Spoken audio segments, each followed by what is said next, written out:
안녕하세요. 대단히 반갑습니다. 수필 읽어주는 남자 자한형 이종수입니다. 이번 시간은 621번째 시간으로 그린북이라는 글을 읽어드리도록 하겠습니다. 그린북. 1962년 주인공 토니 립 발레론가 비고 모텐선 분은 뉴욕 브롱스의 나이트클럽 종업원이자 지저분한 일을 처리하는 해결사로서 그 바닥에서 평판이 높다. 가족들은 아내 돌로레스 린다 카델리니 분과 두 아들이 있고 이탈리아 집안답게 일가 친척이 모두 가깝게 지내고 있으며 인종차별의 면모도 갖고 있다. 어느 날 클럽이 2달간 문을 닫게 되었고 생계를 위해 푸드 파이팅을 하거나 시계를 전당포에 맡겨 돈을 마련해야 되는 상황까지 오게 된다. 그러다 우연한 기회로 8주간의 미국 남부 전역 순회 공연 예정인 흑인 피아니스트 돈 셜리 마하샬라 알리 분 박사의 운전기사 겸 보디가드로 채용된다. 처음엔 셜리가 옷 다림질과 구두닦기 등의 시중까지 들어줄 집사를 원하자 토니는 그건 못하겠다고 박차고 나간다. 하지만 셜리는 여러 곳에서 하나같이 당신을 추천했다며 그의 요구 조건을 수용하고 매너 있게 아내 돌로레스에게 직접 허락까지 맡으며 채용하기에 이른다. 토니는 공연 기획사 담당자에게 그린북을 건네받고서 베이시스트 올레그, 첼리스트 조지와 함께 투어를 시작한다. 하지만 토니와 셜리 두 사람은 성격, 취미 등 모든 것이 완전히 달라 첫 만남부터 계속 삐걱댄다.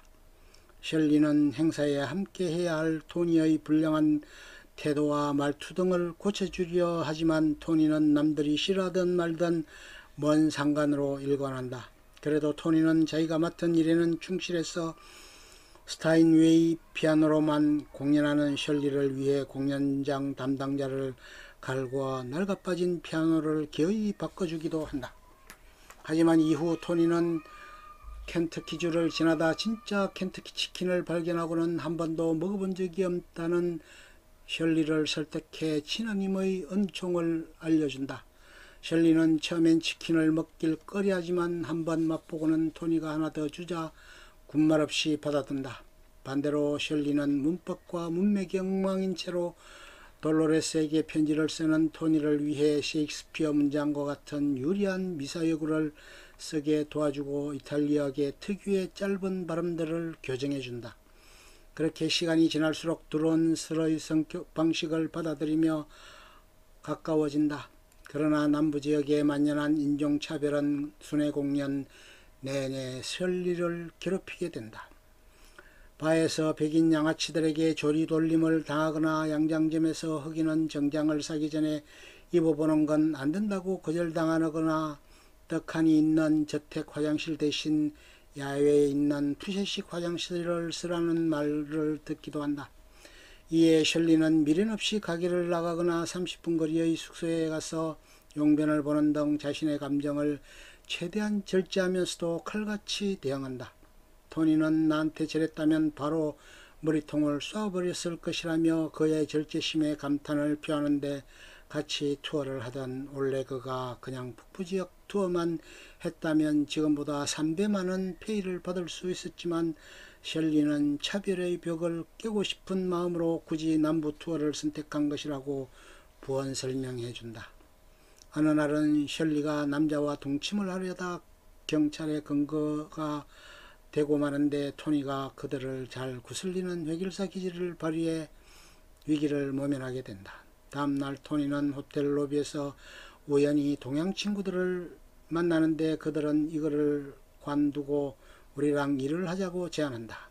그런데 셜리는 그들의 이탈리아어를 모두 알아듣고 있었고 토니에게 정식 매니저로 채용해 줄 테니 딴 데 가지 말라며 붙잡는다. 그러자 토니는 딴 데 안 간다.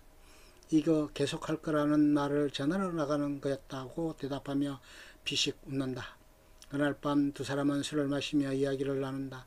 셜리는 자신이 그런 말을 떼자마자 피아노를 시작했고 유명 음악학교에 흑인 최초로 입학해 클래식을 전공했지만 지금은 대중음악을 하고 있다고 이야기해준다. 얼마 후 억수같이 쏟아지는 빗길에 불신검문을 받게 되는데 흑인에 대한 인종차별도 모자라 이탈리아 이민자에게 모욕적인 언사를 던지는 백인 경관을 토니가 못 참고 폭행을 해버리면서 둘은 경찰서 유치장에 구금된다. 셜리는 자신이 벌인 일이 아님에도 단지 껌둥이라는 이유로 자유를 박탈하고 변호사와 연락할 권리마저 뺏기는 건 부당하다며 경관들에게 호소하고 겨우 전화 한 통화를 사용할 권리를 얻는다. 그런데 잠시 뒤 서로 농담을 주고받던 경관들 사이에 전화벨이 울리고 서장이 받게 되는데 금세 사색이 되어 어쩔 줄 몰란다. 그에게 전화를 한 사람은 주지사였고 셜리가 연락했던 인물은 바로 로버트 케네디였다. 위기를 벗어나 예정된 공연을 할 수 있게 됐지만 차 안에서 셜리는 전혀 기뻐할 일이 아니다라며 토니에게 화를 내고 난 평생 흑인 차별 은사를 참아왔는데 당신은 그걸 못 참냐며 강하게 다그친다. 이에 토니는 겉만 흑인이지 전혀 그들을 모르고 어울리지 못하는 덱보다는 밑바닥 삶을 살아온 내가 더 흑인에 가깝겠다고 대꾸한다. 이에 폭발한 셜리는 차에서 뛰쳐나가고 토니도 따라 나간다. 돌아오라는 토니의 일갈에 셜리는 울먹이며 난 백인 부자애들의 문화생활을 채워준 뒤 끝나면 원래의 검둥이 대우로 돌아간다. 그렇다고 같은 흑인들은 백인을 따라하는 나를 이상하게 쳐다본다. 난 흑인도 아니고 백인도 아니고 남자도 아니고 어디에도 속하지 못한다고 소리친다. 그날 밤 한방에서 잠을 자면서 토니는 셜리에게 연락을 끊었다는 동생에게 먼저 연락을 해보라고 권유를 하고 세상에는 먼저 다가서는 걸 두려워해서 외로운 사람이 많다는 말을 해준다. 드디어 투어의 마지막 공연날, 그러나 그곳은 공연복 환복할 장소가 식당 옆 허름한 창고인데다가 지배인은 디너쇼의 메인 연주자 셜리를 단지 흑인이라는 이유만 하나만으로 그곳 식당에서 저녁을 먹을 수 없다고 제지한다. 문 앞에서 실갱이를 벌이다 토니가 예와 같이 주먹을 한 방 날리려 하는데 셜리가 말리며 토니 당신은 원하면 괜찮으니 공연을 하겠다고 말한다. 그러자 토니는 마지막 공연을 망칠 경우 예정된 보수를 다 받을 수 없는 입장이었지만 셜리를 데리고 그 재수없는 백인 클럽을 벅차고 나가버린다. 결국 둘은 근처 허름한 흑인 클럽에 들어가 즐겁게 소울푸드를 먹어치운다. 그리고 토니가 바텐더에게 여기 유명 피아니스트가 있다며 적흥 연주를 제의하며 분위기를 띄워줬고 오직 스타인웨이 피아노로만 연주하던 셜리는 클럽 무대의 낡아빠진 피아노로 가서는 올려져 있던 브랜디 잔을 바닥에 내려놓은 뒤 그야말로 신들린 적흥 연주를 하게 된다. 재즈 퍼커션들이 잼에 동참하며 클럽의 모든 사람들의 흥을 돋우며 한바탕 파티가 벌어지고 토니는 그러한 셜리를 보며 반대수한다. 공연을 마치고 나오는 길에 셜리가 두둑한 돈을 가진 걸 봤던 남자들이 셜리의 차를 털려는 중이었는데 이를 본 토니는 공중에 총을 쏴서 그들을 쫓아낸다. 즉 토니는 정말로 총을 가지고 있었다.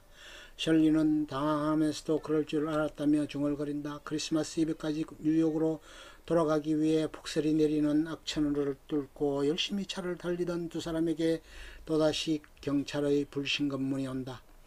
퉁명스러운 백인 경관의 어조에 당연한 듯이 이번엔 또 무슨 제복으로 트집을 잡을까 했지만 실은 뒷바퀴가 펑크가 나 차가 기울어진 채 운행하는 것을 보고 위험함을 알려주려던 것이었다. 게다가 친절히 메리 크리스마스라며 인사를 건네기까지. 그러한 경관의 행동에 둘은 크리스마스 선물을 받은 듯한 마음을 가지고 여정을 계속한다. 그리고 셜리는 예전 그 옥석을 안 돌려주고 갖고 있는 거 안다면서 차 선반에 올려놓고 부적처럼 집에 도착하길 기대해 보자고 말한다. 하지만 이후 토니는 2시간 넘게 혼자 운전을 하다 보니 피곤해 쩔게 되었고 그냥 포기하고 숙소에 묵자고 하는데, 이에 셜리는 토니를 뒷좌석에 재운 뒤 자신이 직접 눈 속에 운전에 기어이 뉴욕에 도착한다. 토니의 집에서는 크리스마스 이브를 위해 친지 가족이 모두 모여 잔치상을 차렸다. 토니는 셜리에게 같이 가자고 제안하지만 셜리는 거절하고 자신의 집으로 돌아온다. 그리고 시중드는 집사에게 가족과 즐거운 시간을 함께하라며 보낸 뒤 텅 빈 외로운 집안에서 크고 아름다운 자신의 여자를 바라보며 무언가 생각에 빠진다. 토니 역시 찜찜한 탓에 말이 적었고, 이에 가족들이 분위기를 바꾸려고 그 감동이 밑에서 일한 소감이었대. 힘들지 않았나? 그놈이 뭔가 사고친 건 없고? 라고 우스갯소리를 하자 그런 사람이 아니니까 함부로 말하지 말아라 라며 정색을 한 탓에 가족들 역시 머쓱해하며 말을 고친다. 그렇게 가족들에게 순회 공연 중에 있었던 일을 이야기하려던 찰나 손님이 찾아오고 전당포 주인 내외를 맞이하는데 문 뒤편에 바로 셜리가 있었다. 뜨거운 포옹과 함께 가족들에게 셜리를 소개하고 가족들은 잠깐의 당황 후 환대를 하며 모두가 이 검둥이 손님을 맞이하고 셜리가 토니의 아내에게 2달 동안 남편을 빌려줘서 고마웠습니다라고 말하자 토니의 아내가 셜리에게 포옹하면서 편지 도와주신 거 고마워요 라고 속삭이자 셜리가 미소 짓는 것으로 끝난다. 에필로그로 이후 돈 셜리 박사는 천재적인 재능을 발휘하여 유명한 피아니스트로 이름을 남기게 되었고, 스트라빈스키는 환상적인 재능을 가진 사람이라 평했다. 토니 립 발레론과는 자신이 일하던 클럽의 지배인이 되었고, 둘은 우정을 유지하다가 2013년에 몇 달 차이로 각자 세상을 떠났다고 한다. 끝. 좋으면 좋아요, 구독, 알림 설정 눌러주세요. 감사합니다.